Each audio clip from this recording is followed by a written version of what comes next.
So the scene starts with Ben Affleck coloring faces on some cantaloupes he's going to shoot. And this movie is essentially in a universe where Batman still fights crime and corruption, but instead he's an accountant who's also a little corrupt himself, and he has autism. The action in this movie is pretty awesome, and there's a few key pillars to how he fights throughout this movie. So, the accountant is chilling at his client's crib, about to shoot some cantaloupes, while he fondly remembers when he used to get beat up while learning to fight, because Affleck's character in this movie, the accountant, is born with autism, and him and his brother grew up learning to be really good fighters. Because of these two aspects combined, he grew up to be a really good accountant, whose clients are criminal organizations, so he's deadly and able to protect himself, and also makes a fat check from doing so. So in the first action scene, these two hitmen are intimidating this older couple. They tell her to call the accountant in, and at the door, his head comes clean off. That was the accountant. We found out earlier that his aim with the sniper is impeccable. Because of that, this guy takes them out back as hostages. We're all going together. And orders them to drive their way out of there. Affleck sprints after while the beard guy shoots at him. This guy tries to play hero.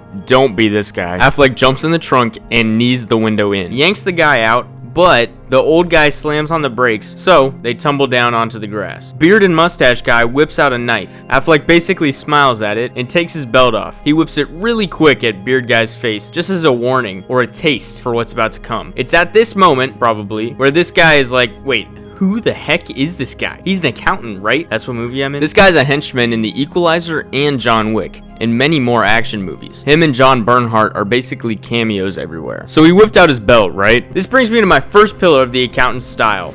Improvised weapons. Well, actually, what we'll see later in the film is it's also stolen weapons. Affleck has nothing on him while this guy has a knife, but he does have a belt. You'll see this in a lot of action movies where there's a rope or a belt or a towel even that's used when a knife is involved. It's why I said Jason Bourne used improvised weapons too. It's usually used to wrap around the knife arm to get control of it and basically neutralize the threat, which is exactly what Chris does in this scene. Chris blocks with his arm, then puts the belt to the throat, then kicks him down. The throat chop with the belt is pretty good. This should have subdued him a little more than it did. In a life or death scenario, a chop to the throat will have someone gasping for air, and it has the capabilities to kill someone, but that has to be a really hard hit, like when nobody put a pipe to the throat. Clearly the belt here didn't really do anything. 2 dodges, and then the belt gets wrapped around the hand. See? I told you. Then some kind of uppercut, impossible to tell exactly where because of this dude's beard. This guy has only his arm left, and stupidly throws a punch, basically tying his body in a knot, where Affleck can throw him over his shoulder. By the way, he had way more than his arm. He had his head, his knees and legs. Things are moving quickly, of course, but there was more options he had before wrapping himself up and doing the work for Chris essentially. The throw over his shoulder totally stuns him, and Chris wraps the belt around his neck, then takes a step over to gain much more leverage. This guy's trapped, and after some questioning, Chris snaps his neck and he's dead. Something big shown in this first fight, that's a part of every fight Affleck's in, or everything he does, honestly, is his lack of emotion. He has zero facial expression, just a blank look. He has that in his office, when talking to Anna Kendrick. This is shown as a trait that stems from his autism, but I also think it's the fact that he's really focused. When he gets down to one task, he can really focus on it, and he has to finish it, which is another big theme in this movie. Obviously, what is shown on the outside is different from what he's feeling on the inside, but how this connects to how he fights is he seems to stay calm and controlled when it comes to brawling. This is what I was talking about in the beginning. But not only that, there's a way to have the same calm and focused demeanor in dangerous situations in real life, but I'll get to that in a bit. This focused part of Affleck's character is best shown in the bathroom fight scene, when Anna Kendrick is actually about to get killed. While Anna Kendrick's getting manhandled, Chris kinda waltzes in, hey fellas, he elbows and knees the security guard, throws him over his shoulder, just like before. This takes me to the second pillar, which is Chris's jujitsu. And by jujitsu, I meant judo. Not as much jujitsu as John Wick, but the throws over the shoulder and taking people to the ground is something he utilizes a lot. It's really all about understanding momentum and balance. He uses the momentum of his opponents to his advantage, which is a core principle of jiu-jitsu, but that use of momentum is shown better at what's about to happen. When he enters the bathroom, the gun from his opponent starts to come up. Now, since he's holding a gun too, the quickest move is to go forearm to forearm to keep the gun directed away from him. The problem here is that this is actually where Anna Kendrick is, so the gun's literally pointed right at her. In any gun scenario, pointing the gun in a safe direction is where it should always be pointing. If that gun went off from this block and pass of the forearm, Anna's getting shot most likely. Chris hits the butt of his gun on this guy's hand, disarming him. He tries to hit him in the face with the butt of the gun again, but gets blocked and held against a wall. Here's where the focus comes in. Emotionless, almost annoyed. He looks at Anna like, just hold on, I'm about to kill him. Okay, he reaches for Chris's gun, and that's where he strikes. He was just waiting for the opportunity. He elbows him, hammer fists his arm, punches up or elbows his tricep, and here's the cool part. He takes a circular circular motion around his arm, creating more momentum to lift him up, and boom, right on the sink. He basically charged this guy up, got in a strong stance whilst keeping this guy off balance, and not even that much strength was needed for the lift and smackdown. So this is a tense situation where Affleck seemed to have a calm face and assess the situation without panic. He's even able to do this when it comes to being a one-man army. There's like 10 or 20 dudes in this house where Affleck is heading to kill this old man. Once one of the guys' comms go dark, they realize he's out there. One guy peers out of the window, and this brings me to my third pillar. Wait, but nothing's happened yet.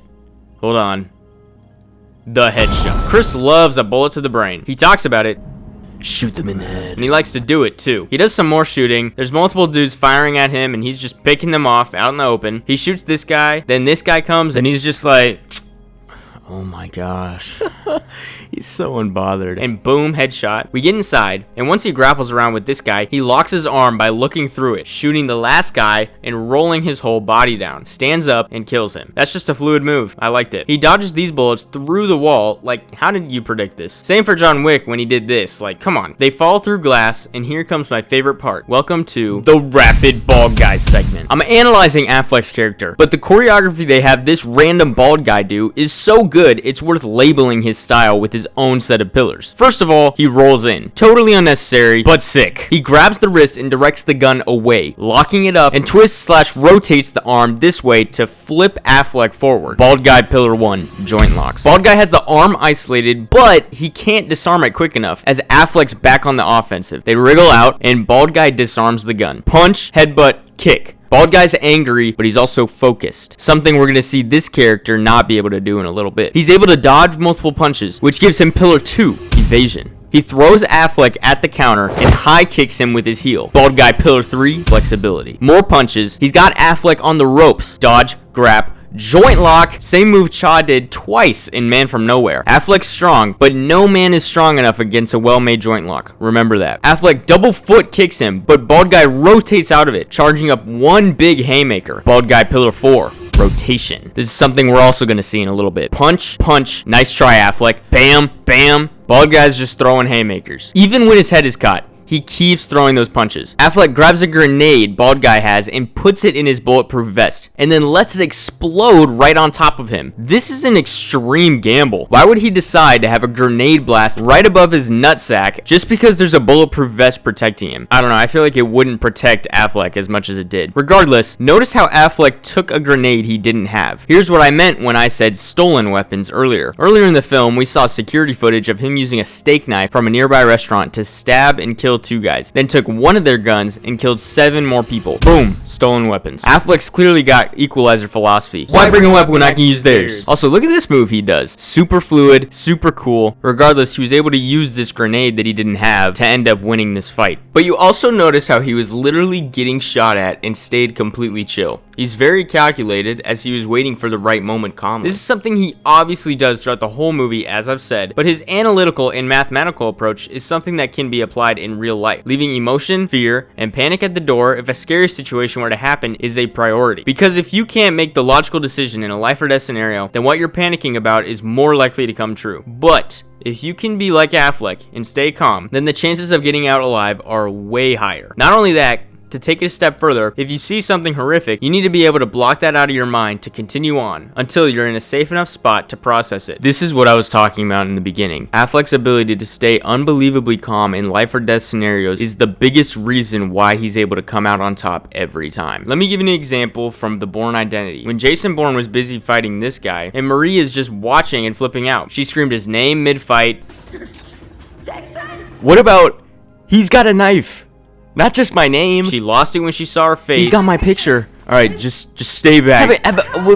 No. Making Jason tell her to back up, and then this guy jumped out the window. Then he's like, we gotta go. And she goes into shock. He went out the window. Why would someone do that? Come on, Marie. Listen, Brant, people are gonna panic. You can't expect everyone to stay calm in a life or death scenario. And you're right.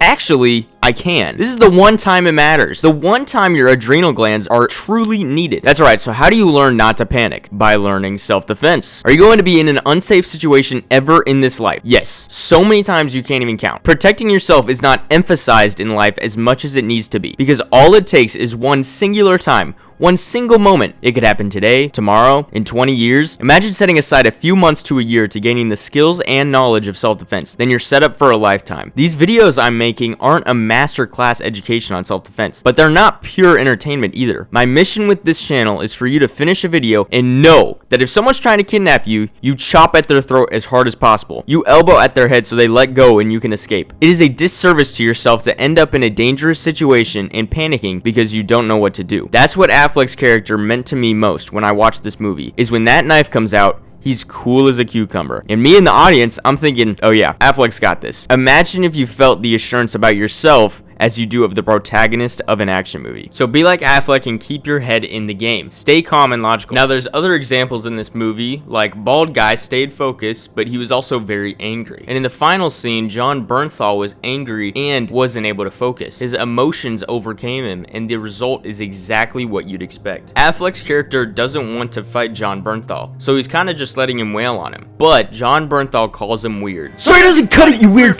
So yeah, those are fighting words. He's forcing Affleck to fight back at this point. So Affleck grabs him by the waist. Okay, John's trying to get out of this by breaking open the hands. And there's a way to do this, but first priority is to make sure the arms can't go higher and to drop your weight. Because if the hands go higher, they can get in your armpits, then it's much harder to break out of. And if they lift you up before you drop your weight, you're a little bit more toast than before. Here's another part where understanding all weak points in the body is important. You can drive your elbows into his face, stomp the top of their feet. Now from the rear, if he's grabbing me under the arms, I see that foot. Once again, we're doing everything we possibly can to defend ourselves. Well said. Drive your heel into their groin if possible. If you can get a handle on the finger of the person holding you, you can also lock that finger up, and then you can actually be in control of the person through their locked finger. Whatever you do though, keep fighting and escape as quick as you can get loose. Jon Bernthal just gets thrown here though, and they get up on the wall where he knees Affleck's stomach. But Affleck pushes him back and Beyblades his elbow into his face. That did some serious damage. This is what happens when you learn from bald guy's rotation. This looked super sick too, but just imagine, an elbow swung around gets you right in the mouth. Whole face goes numb. Dang, that's a good move right there. You see John's angry in this fight. Affleck's letting him wail on him. Well, maybe his stunt double is. But he's staying calm, whilst John's losing his mind. That anger, that emotion, is exactly why this is what ends up happening. You see this happening everywhere in life. When emotions are high, you say something you don't mean, you make a stupid mistake, whatever. But Affleck here, cool as a cucumber. He's still making calculated, calm, and logical decisions, which is why he blocks both punches thrown with the same forearm and puts a blow in the chest. Where John's holding his chest, it could have hit the sternum, which would hurt very bad, maybe knock the wind out of you. Then Affleck parries a punch and slams John on the ground. Now that will knock the wind out of you for sure. They sit down and talk out their problems, kinda, not really, and Affleck makes an empty promise before leaving. The focused demeanor of Affleck conversed with the erratic and crazy demeanor of Jon Bernthal was a dichotomy to show in this fight. It really puts on display how powerful it is to be calm and calculated in tense scenarios. If you've ever played a sport and the more emotional or angry you got while playing, the worse you played, and then that made you more angry, making you play even worse, it's a negative feedback loop. And important to understand that the same goes for panicking in dangerous situations. So as I mentioned, take the steps to learn how to protect yourself. It's more important than you think. My favorite part about Affleck's character though is his social interactions throughout this movie. It genuinely had me laughing out loud when I watched it for the first time. Mrs. Rice? Dolores. I know the movie's explaining that it's his autism, but it seriously seems like he just hates talking to people. It's so funny. I wouldn't take a dime without his say-so. You're angry. Oh. When he sat down for lunch and Anna Kendrick would not shut up. How did you, get into financial consulting? He answers her, and he thinks the conversation's over. Okay.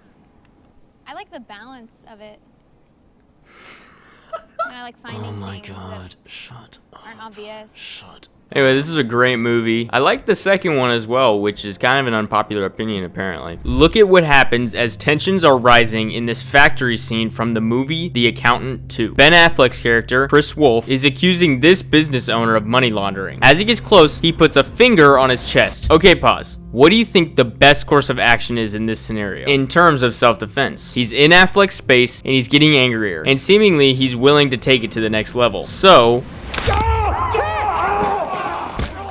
What Affleck did in this exact moment is the smartest move he could have done and exactly what should be done if this situation were to happen in real life. This entire fight against 3 dudes is over in 20 seconds, and you'll see how there's 2 main things Affleck does in this fight to invoke the quickest submissions to get the information he needs and be on his way as fast as possible. And by submissions, I mean they're on the ground, unable to fight anymore. This fight is not about flash, not about long-winded action, it's about speed and efficiency. Before I explain this scene, there's another fight earlier in this movie that really shows the unnecessary and large collateral damage that occurs because of chaotic and inefficient fighting, instead of doing things that actually move the needle, i.e. end the fight. Let me break it down. This is the first scene in this movie, which like I said is called The Accountant 2. Briefly, these 2 movies are about an accountant with autism who's got hands. So, J.K. Simmons is in a bingo place when these people are coming to kill him. He runs into a bathroom, and while his opponents do the slow bathroom stall cliche, Simmons prepares to strike. Just know, this fight is a bit of a clown show. I can count on less than a hand the amount of good things that were done in this fight, and from when it started till it ended, there were countless things that were in J.K. Simmons' control that could have ended it from the first 5 seconds. The first thing he does is slams open the door and goes for the arm holding the gun to direct it away from him. The stall door knocks this guy back this hard somehow, which that's dumb, but I'll ignore it. The gun arm is the priority, and they're stuck here holding it, basically muscle versus muscle. This is a typical, quote, struggle in inefficient fight scenes like this. Simmons' opponent hits his hand off his arm and elbows his face. While the elbow is good here, there's more he could have done, because it leads to Simmons getting control of the gun arm again. Just playing devil's advocate. I know we're rooting for J. Jonah Jameson over here. Boss, your wife's on the line. She said she lost a checkbook.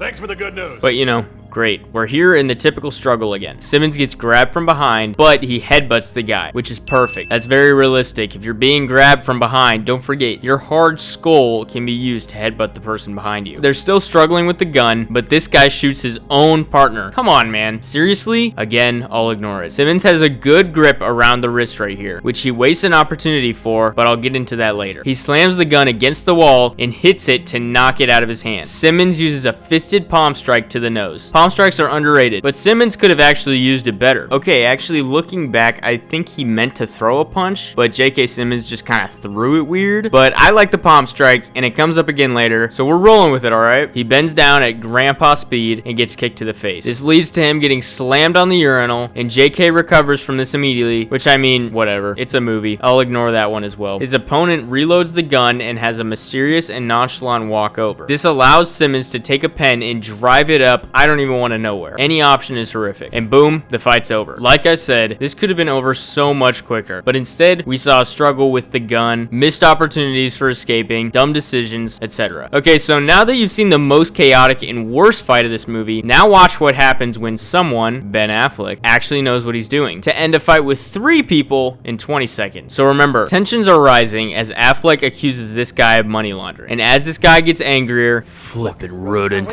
he puts a finger on Affleck's chest. This can be considered battery in some states. Regardless, Affleck does what I think is almost the smartest move in this situation. I'll let you think on why I said almost. But as you saw, what Affleck does is a joint lock on the finger. I want you, right now, to take your index finger and bend it backward until it hurts a little, okay? Now, your finger can go even further back to cause much more pain before it breaks. This is the exact thing Boss Rutan says in this clip as the perfect move in a scenario where someone's poking your chest. I said, no, don't do that again. As soon as they do it again, grab the finger. They shouldn't have pushed you against the chest. And he's right. He should not have gotten in Affleck's space like that. You can literally see Affleck contemplating what he's about to do. You better get that finger off my chest. You better do it. Nope. I'm gonna hurt you, pal. It's already in motion. Well, put it out of motion. You pissed me off. He serves up one knuckle sandwich as the bodyguards pull up. He parries a punch and does what looks like a palm strike to the nose. Very similar to what J.K. Simmons did. This is good because the nose is vulnerable and the palm strike connects at the radius bone on the wrist. Now you're able to feel this right now in your hand. You can hold it up like Iron Man and find the bone at the wrist. See how it kind of protrudes? Now imagine that dense bone from your forearm getting in contact with someone's nose. I mean, it's no contest. This is so efficient because it can do a lot of damage very very quickly, and with the palm open, it leads to easy transitions to grabbing or other open palm techniques. It's actually very underrated, and in many cases, it's better than a punch. Notice how when the owner's bodyguards come, they're lined up, so Affleck's able to take them one-on-one, which is good when fighting multiple people. Affleck twists the next guy's neck around and chops him in the throat. First off, this twist is something we saw in a fight scene in the first movie. But here's the best part. This is one of the main things Affleck uses for his efficiency in this fight, going for the throat. If you've seen my videos before, you knew I'd say that. Yep, you knew it. The rest of this fight, this guy is nowhere to be seen. I wonder why. Because he's gasping for air after a potentially lethal chop to the throat. I'll explain the throat chop a little more later, but this is the efficiency. One hit and this guy's out of the equation. Affleck grabs a trash bag and whips it at the other guard's face. If you watched my first accountant video, you already knew something like this would come. Glad to see the choreographers kept a large part of Affleck's style. A gun comes out, and his first move isn't to try to disarm it, it's to outstretch the arm. Why? Because now this guy has no strength. Affleck's able to get a good grip on it, and now what do you think he's going to do? That's right, a joint lock. As you saw from how this started, Affleck uses the joint locks in this fight for quick submissions. Joint locks are great, man. Right here, this guy is in Affleck's complete control. If he were to raise his other arm, try to fight back, contest in any way, all Affleck has to do is twist his arm further, and boom, it subdues him even more. The gun's in his hand, making it useless. Everything this guy can do is useless. A joint lock to a human is as a collar and leash are to a dog. There's a pound on the floor. I'll make him pick it up. Pick up the pound. He disarms the gun. Bit unfavorable way to disarm in my opinion. Trigger's bound to get pulled, and it's not in the direction of grip being the weakest. Quite dangerous actually, but alright. The gun's out of the equation. He uses the trash bag to slam this guy into the table and now onto the original guy. By the way, this trash bag around the back of the neck is the same thing that Chaw did with a towel in Man from Nowhere. The arm gets passed around. Cali techniques, just redirection. Since his arm is stretched out and has no strength, this is what happens. Typical police... Did I scare you? Typical police arm lock, and this guy's slammed against the table. Everything that just happened took 20 seconds. Like I said, super quick, super efficient. Affleck needs this guy to give him answers, so he threatens to dislocate his shoulder, which he then immediately does. Then after questioning him for a little bit, please no. Who's your contact? Who's your contact? Tomas! He picks him up and gives him a throat chop. Completely unnecessary in my opinion. Affleck got his information and could have just walked away, but instead he decided to do this. The throat chop is a last but final resort, not an afterthought. Like he did to this guy, he needed him out of the equation immediately, so he did exactly that. This guy's shoulder was dislocated. He's not gonna fight back, bro, but whatever. So now you've seen how efficient that fight was. Almost every move had a purpose. This fight was boom, boom, boom, over. No dragging out or slowing down, like how the beginning scene had so much struggle and stupid moments. If you translate the quickest and most lethal parts of the factory scene into the bathroom scene, it could have been over, as I said, in the first 5 seconds. So let me show you quickly every single moment that should have ended this fight immediately, instead of all the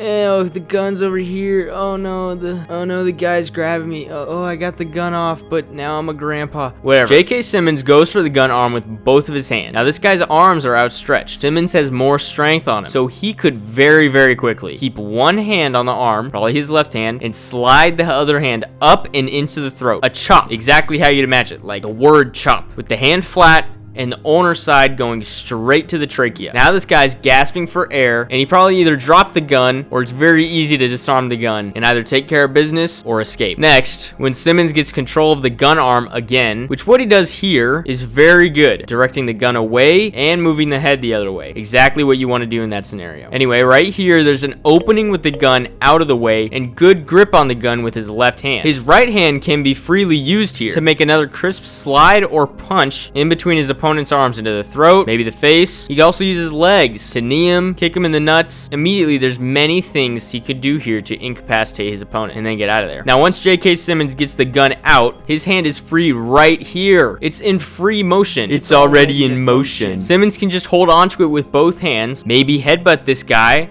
and whilst headbutting, get a good grip on the wrist to crank it. Now put it forward into a beautiful wrist lock. Then you could hold it there as long as you want. Go as slowly and smoothly as you want to make your next move, either grabbing the gun off the ground, kicking him, or escaping. Whatever it may be, this was a good moment where Simmons could have taken control. But other than that, I mean, the only other thing I could say is maybe don't move like a grandpa. I don't know. After that though, it's just the characters being stupid and slow for no reason. But clearly, as you can see, joint locks and throat chops would have easily ended this fight 10 times quicker than it went. And Simmons probably wouldn't have walked away with a concussion or other injuries because everything would have been taken care of from the first moment. Listen, I want to emphasize that not everything is going to work. Everything I said Simmons could have done could go wrong. I mean, if this were a real fight, how easy is it for me to sit back and watch it in slow motion and then critique it? You know what I mean? The point is that when you get a broader awareness and knowledge of all kinds of self-defense techniques, not boxing yourself into one specific martial art or saying other martial arts aren't effective, mastering the whole picture leads to you being able to see opportunities all the time. Let me give you a perfect example. The Lego Movie. Emmett's rolling back up to the function after doing something, I don't remember, it's been a while since I've seen it, and he suddenly sees Lego pieces the way master builders do. I can see everything. That's literally how it is. That's exactly how it feels. I've felt this with many skills I've learned in life. When everything clicks into place, and you look around, and you're just like, I can see everything. It's like the level up moment to mastering a skill. This exact phenomenon can be applied to self-defense. I was talking about this stuff in the Equalizer video, and there's a specific way to do this, like for real. And Ben Affleck executes this almost perfectly. I'm in the factory pre-fight. The present me is about to fight 3 guys. The goal is extract information from this guy, which requires these 2 are not getting in the way and having leverage over this guy to get the information I need. Now, what's the quickest way to get me, Ben Affleck, to my goal? Information. Effective moves on vulnerable areas. Boom, boom, boom, boom. I can see everything. Simmons' goal is just survival. So he's on the defense almost the whole time. So he's panically doing whatever he can to live. So do you see? Mastering self-defense leads to mastering awareness. Mastering awareness leads to no panicking. No panicking leads to quick and efficient decisions. Quick and efficient decisions leads to getting out alive. Are you picking up what I'm putting down? The throat and joint locks are those quick and efficient decisions. There's way more, obviously, but that's just what I'm focused on today. Remember when I said this? I'll explain the throat chop a little more later. Well, later has officially arrived. A throat chop is an immediate but final resort. It may do 0 damage, may do a lot. It's kind of hard to tell. It can just put someone down for a few minutes while they struggle to breathe, or it can cause people to suffocate and die. So if it's your life or theirs, chop the throat. But this and this could kill them in a not life or death scenario. Of course, it's not super likely, but use it only when it's serious. What throat chops do is they temporarily collapse the trachea and cause someone to struggle to breathe, and literally renders them unable to do anything but roll on the ground trying to catch their breath. It can also hit the side of the neck in the brachial plexus, which is a nerve bundle, and that can cause someone to lose feeling and control in their whole arm temporarily. They're powerful, but use them as a last resort. For joint locks though, the reason these joint locks are so effective is because there are joints everywhere in the body that are just there for you to bend in the direction they're not meant to go. Before any real damage occurs, it can get really painful. See this guy here, he's literally yo-yoing this guy's arm around, making him tap several times, but he's doing no real damage. See, this guy gets up and he's fine. That's why joint locks are so powerful. Gives total control. Just wanna put some pressure on and say what you doing, bro. Doesn't do serious damage. I've got a whole lot to say about joint locks, as you may be able to tell. So if anybody wants a separate video on them specifically, I'll do that. But many joint locks are done on parts of the body where muscle is no longer a factor. Regardless of how many muscles you got, even if your muscle is as big as mine, You can still inflict pain via the joints. That's bang on, mate. The finger lock Affleck or Boss Rutan used in these clips reminds me of one word. Skadoosh. Maybe not this powerful, but I think you get the gist. The factory scene with these quick and efficient moves was really the only good action scene in this entire movie. The scene ended and the lady he's with is clearly pissed. Were you dropped on your head as a child? I feel that's not really your question. And there's not another fight scene until the very end, which is not even worth analyzing. This may be one reason why people didn't really like The Accountant 2, because the first one's an action movie, and the second one's really just a take on the interesting dynamic these two have as brothers. I truly enjoyed this movie because of how John Bernthal and Affleck's characters act with each other. There's the brother plot and the action plot. And the action plot, I honestly didn't even fully understand. And this lady, I still have no clue who she even is. I like like how Affleck acts and speaks differently throughout different parts of the movie. I'm sure I can never heard it. At first I thought Affleck just wasn't able to stay consistent with his character, and that could be true, but I also realized there's a difference between how he acts in public and personal scenarios. Braxton, don't repeat me. As if he feels he can act like his true self if only with Braxton, but in every other scenario he puts on his public mask. Look at the contrast. This lady's in the room, so he's got his public persona on. You often confess to capital murder? I actually didn't say anything. When they're alone, he speaks differently. Yeah. That's not funny, Braxton. I like things. Oh, it's so funny. Oh, suck your mouth It's sometimes. so You see, funny. his words are just different. You see, he's like, Braxton, don't repeat me. And then whenever he's a professional, he's like, do you often confess to capital murder? Braxton doesn't seem to switch at all, though. We don't get to decide who lives and who dies. Apparently I do. To an extent, we all do this. This movie is sort of an exaggerated version of our everyday public mask we put on. How corny was that? Who else rolled their eyes when I said that? Actually, the best part is that when they first reunite, there's a lot of tension. You look good. I think so too. Jag off. Then they spend some quality time together. Huh? No. Yes. Okay. What do you mean no, yes, okay? Are we having a conversation here, Chris? And suddenly they're bonding hella hard. Shut the front door. You! I'm very smooth. You! Look at you! Pretty beautiful story. If you don't like this movie, man, you got another thing coming. Anyway, great movie, one good fight scene, new video soon. Peace.